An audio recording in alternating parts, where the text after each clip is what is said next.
supuesto, de Colombia, que hoy, como sabemos, bueno, pues estamos de luto, muchos, no solo en Colombia, sino en el mundo, por la muerte de Miguel Uribe. Bienvenido, Franklin. Gracias por acompañarnos. Bienvenido, Franklin. Gracias a ustedes por tenerme, un placer estar aquí. Conmoción a nivel mundial con la muerte de Uribe. Desde anoche ya se estaban dando partes en prensa donde hablaban, ¿no?, de lo complicado de la situación de salud que agravó pues al punto de ya cobrarle la vida. ¿Qué opinión te merece, Franklin, como analista, como joven político, ver toda esta situación que está pasando con un candidato, precandidato, ¿no?, a las elecciones presidenciales, pero un senador, un activista político con una carrera, un joven de 39 años? Sí, yo creo que todas las personas que abrazamos la libertad estamos hoy de luto, 100%.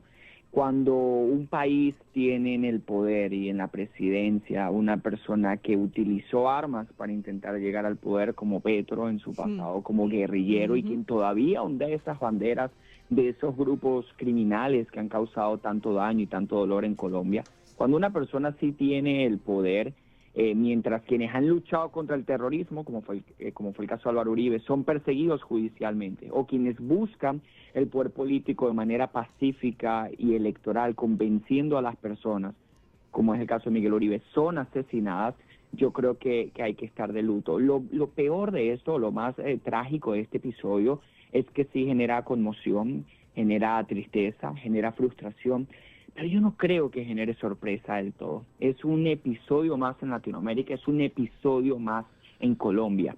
E irónicamente, días atrás, tan solo horas atrás, 48, 72 horas atrás, Petro hablaba de defender a Maduro. Petro hablaba de detener a Estados Unidos en sus supuestas pretensiones imperialistas. Petro le daba la mano a uno de los peores dictadores de la región, como es el caso de Maduro, quien hoy está a cargo del régimen chavista, mientras en Colombia se persigue y se asesina a los oponentes políticos. El mensaje de Álvaro Uribe hoy a través de su cuenta de Twitter y algunos comunicados yo creo que es bastante contundente y lo dice todo.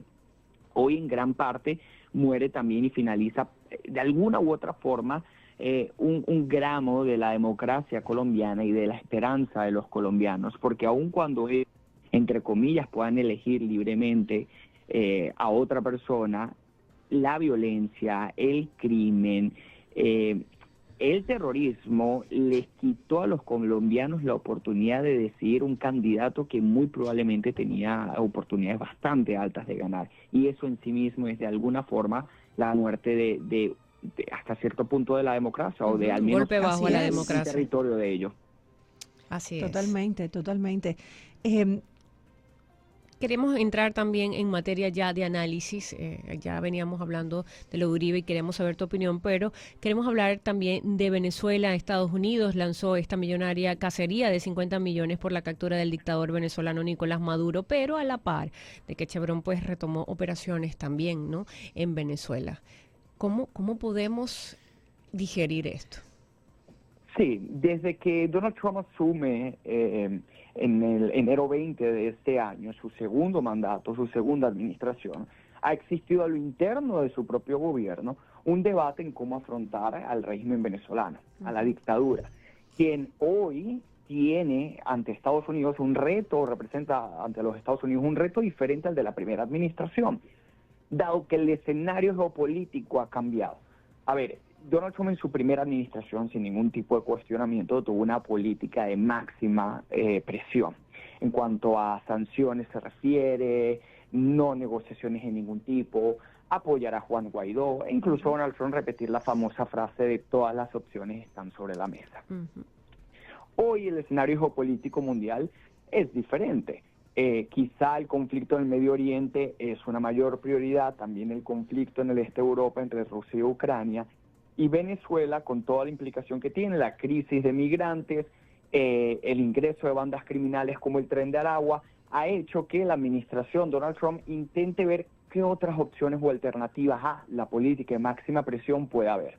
Ante esto surge incluso una división dentro de políticos republicanos que forman parte de su propia administración. Nadie objetivamente, quien haya prestado atención, puede negar que existe una diferente visión entre Grenell, quien fue a Miraflores y se reunió con Maduro, y Jorge Rodríguez, y estuvo también colaborando o gestionando esa liberación de rehenes americanos en Caracas, y lo que pudiese ser la postura, por ejemplo, de Marco Rubio.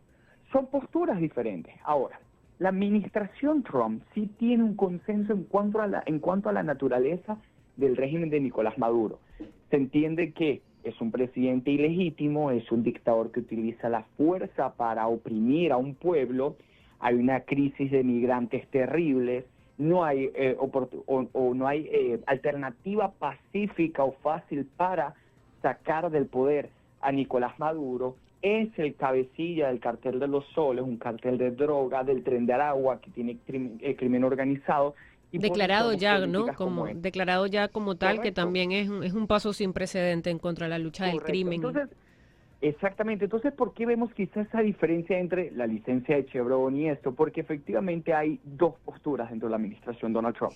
Una que es el de la confrontación, la máxima presión, y la otra que es más de contención, de entendemos la naturaleza del régimen de Maduro como un régimen criminal, sin embargo, vamos a intentar de que puedan funcionar a nuestro favor. Por cierto, yo estoy profundamente en contra de la política de contención. Yo soy más de la confrontación. Yo creo que con el régimen de Nicolás Maduro no se puede negociar, hay que tratar de aplicar la máxima presión posible, y por eso apoyo 100% esta última política, la designación del Cartel de los Soles como una organización terrorista, ponerle precio a la cabeza de Nicolás Maduro. Aumentar la recompensa. Y aumentar, tienes toda la razón, aumentarla, que por cierto es la mayor recompensa en la historia de los Estados Unidos, duplicando la que fue la de Osama Bin Laden de 25 millones. Y yo creo que esa ha de ser la vía, que entiendo es más la vía de Marco Rubio, secretario de Estado.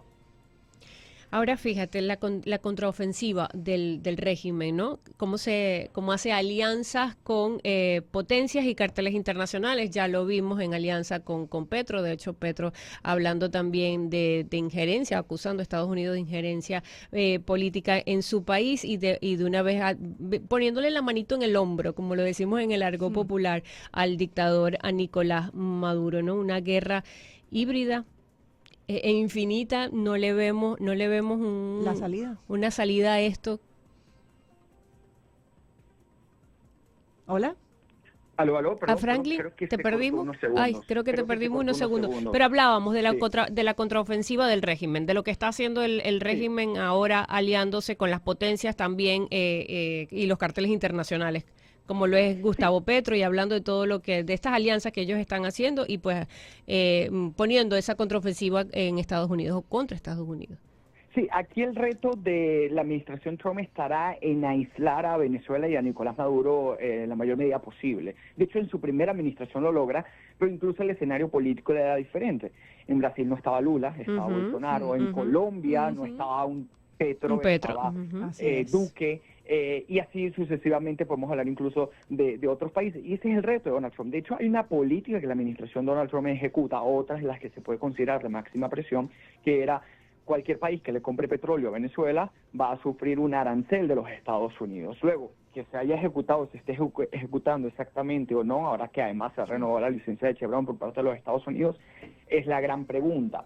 Otro tema que es importante abordar es que he visto constantemente comentarios de personas que intentan minimizar el impacto del aumento de esta recompensa. Sí, de hecho, hasta mismos líderes opositores lo han hecho. Sí, totalmente. Y dicen, bueno, todo el mundo sabe dónde está Nicolás Maduro, él está en Caracas, esto es simplemente un show. Por supuesto que sabemos dónde está Maduro, pero hay que recordar que esta recompensa de $50 millones no es por su ubicación física, es por información, pruebas que permitan arrestarlo y extraditarlo para enfrentar cargos en Estados Unidos. Recordemos que Venezuela obviamente no tiene un tratado de extradición con Estados Unidos. Maduro además controla todo el aparato represor, todo el aparato de seguridad, Fuerzas Armadas.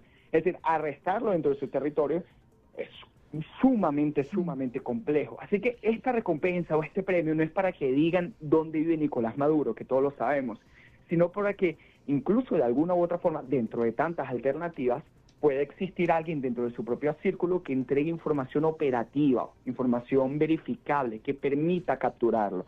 Pero además de esto, yo sí, y lo digo 100% directo. Yo duermo más tranquilo en las noches sabiendo que el país donde vivo y pago impuestos entiende la naturaleza del régimen de Nicolás Maduro y le pone precio a su cabeza. Ojalá se materialice, yo lo deseo enormemente, pero incluso el hecho de que eso exista, a mí personalmente me hace dormir en las noches más tranquilo, porque cuando se entiende la naturaleza del régimen de Nicolás Maduro, yo creo que ya es un paso importante.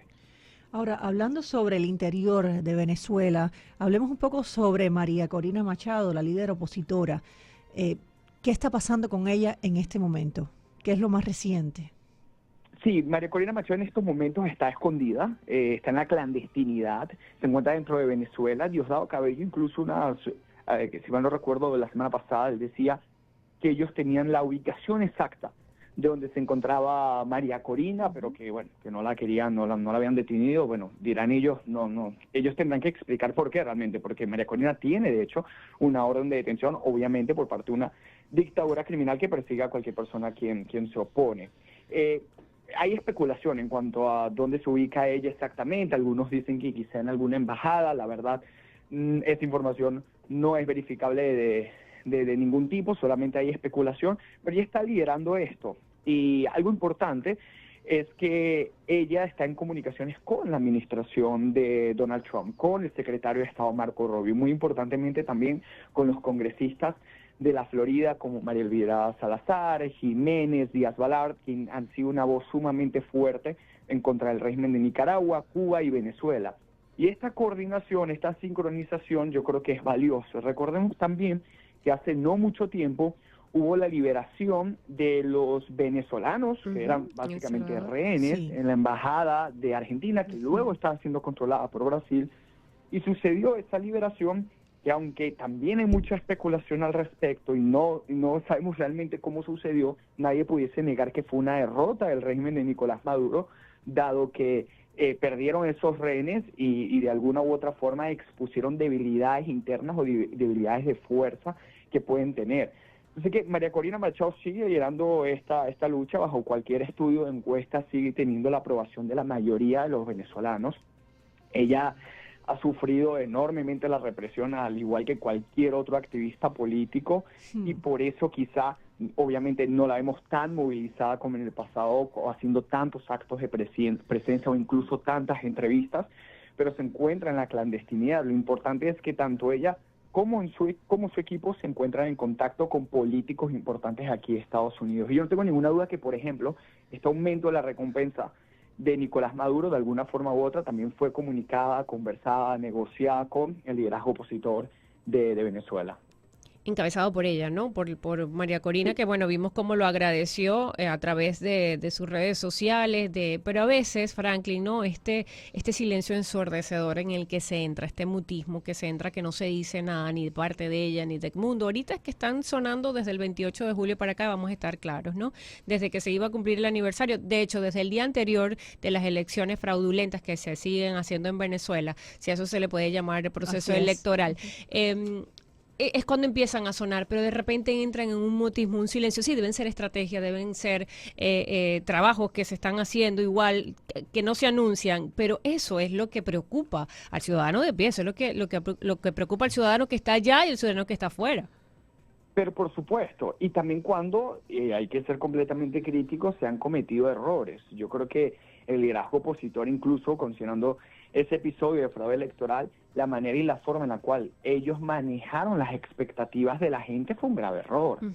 Sí, ellos apostaron por el proceso electoral, un proceso electoral que se sabía que era viciado, y de hecho yo siempre dije que no había forma electoral o pacífica de sacar al régimen de Nicolás Maduro, pero las personas en su mayoría se llenaron de desilusión. Luego tuvimos a Edmundo, y hay que ser crítico, y esto luego también con crítica muy objetiva y también respetuosa, pero Edmundo decía, cuando nos acercamos al 10 de enero, que él el 10 de enero iba a estar en Venezuela, que él iba a asumir el poder. Que se él iba creó a una expectativa demasiado elevada, ¿no? Y pasaba el 10 y llegaba el 10 de marzo ya. Te estoy hablando de pasó el 10 de julio y no pasaba nada. Correcto. Y entonces, y ahí no se le está hablando al pueblo como son las cosas. Total, ¿y qué sucede con las personas que salieron a votar, que quizás arriesgaron su vida cuidando votos, o quien tiene un primo preso, un sobrino, un hijo? Escuché el mundo diciendo que él toma poder el 10 de enero, y realmente no sucede porque no era realista decirlo, es la verdad, y obviamente se genera desconfianza, crítica que es más que válida. Así que yo sí creo que el liderazgo opositor, por supuesto que ha cometido errores, sobre todo en cuanto al manejo de expectativas. Ya hoy tenemos casi 12, bueno, sí, más de un año, desde que se cumplió el aniversario hace menos de 2 semanas, y la verdad es que es muy complicado. Aquí hay que decirlo con la verdad, salir del régimen de Nicolás Maduro es sumamente difícil. ¿Se hace o no se hace con votos? No se hace con votos, pero de ninguna manera. Ahora, si el voto es un instrumento para tratar de medir una alianza internacional de fuerza o tratar de generar un movimiento a lo interno militar, eso es otra cosa. Pero el régimen de Nicolás Maduro, que es un narcoestado criminal, donde hay células iraníes, donde tienen lazos con China, con Rusia y con Cuba, los peores regímenes que te puedas imaginar, es un sistema, así no va a salir por votos. Maduro no va a abandonar el poder voluntariamente, se necesita fuerza. ¿Cuál es el problema con la fuerza? Que los cargos importantes o los altos mandos militares también están con Maduro. No hablo de un soldadito, de un cadete de 21 años que también pasa hambre y que no le gusta la situación. No, esta persona probablemente hasta votó por el mundo el año pasado, pero es sumamente complicado luchar contra un sistema que está tan viciado, donde al mínimo, a la mínima apariencia de un militar que pueda tener una oposición contraria al régimen, ya lo pueden detener, torturar, bajar, obligarlo al exilio y demás. Así que es sumamente, hay que hablarlo con la verdad. Hay que tener expectativas, esperanzas. Uno quiere ver a sus países libres, pero salir de la dictadura de Maduro es sumamente complicado, y no es por votos, definitivamente no lo es. Franklin, para terminar, nos queda un minuto, pero sí quiero preguntarte, hablamos de la líder opositora, María Corina Machado, pero ¿qué pasa con el resto de los opositores? ¿Qué pasa con los pseudo opositores que igualitos fueron a elecciones municipales, se inscribieron para la asamblea? ¿Qué está pasando con la oposición en Venezuela? Sí, bueno, lo que pasa con la oposición en Venezuela, y ha pasado por los últimos 25 años, es que el chavismo ha diseñado gran parte de su propia oposición. Lo que quiero decir con esto es que gran parte de lo que llamamos oposición venezolana realmente no es oposición. Enrique Capriles Radonsky no es oposición, Henry Falcón no es oposición, Manuel Rosales no es oposición. Son caras que ellos intentan aparentar una especie de contrafuerza política con respecto al régimen de Nicolás Maduro, pero que realmente no lo son. Aquí hay que decirlo de manera muy, muy directa, el liderazgo opositor ha cometido gravísimos errores, y aquí hablo de absolutamente de todos, en tiempos en donde Venezuela enfrentaba la peor dictadura de su historia. También ha gozado lamentablemente, o ha tenido lamentablemente, de una oposición errática y de una oposición por muchos lapsos también corrupta. Ojalá María Corina Machado pueda luchar con eso y mostrar algo diferente. Es un reto sumamente difícil, y que también las personas no le van a tener paciencia eterna, y eso hay que decirlo. Sí, así que obviamente la prioridad y el objetivo de todos es la libertad de Venezuela, pero hay muchos impedimentos para lograr ese objetivo, y algunos de esos impedimentos están en la oposición venezolana. Y yo, en mi adolescencia, cuando estaba en Venezuela, colaboré con el equipo de María Corina Machado, la conocí personalmente, pero yo voy a decir, a mí me decepcionó cuando María Corina Machado estaba en eventos con Manuel Rosales. Sí, es que bueno, hay muchas cosas que no vamos a entender y nos queda muy poco tiempo para poderlo, así que los micrófonos van a estar abiertos, Franklin. Me encantó tu análisis, muy oportuno, muy elocuente, demasiado veraz, así que por favor, yo te invito nuevamente a Hora 12 para que aceptes esta invitación y podamos terminar de hablar no solamente de Venezuela, sino de otros tantos regímenes que sabemos que están bastante golpeados con todo esto. Nos tenemos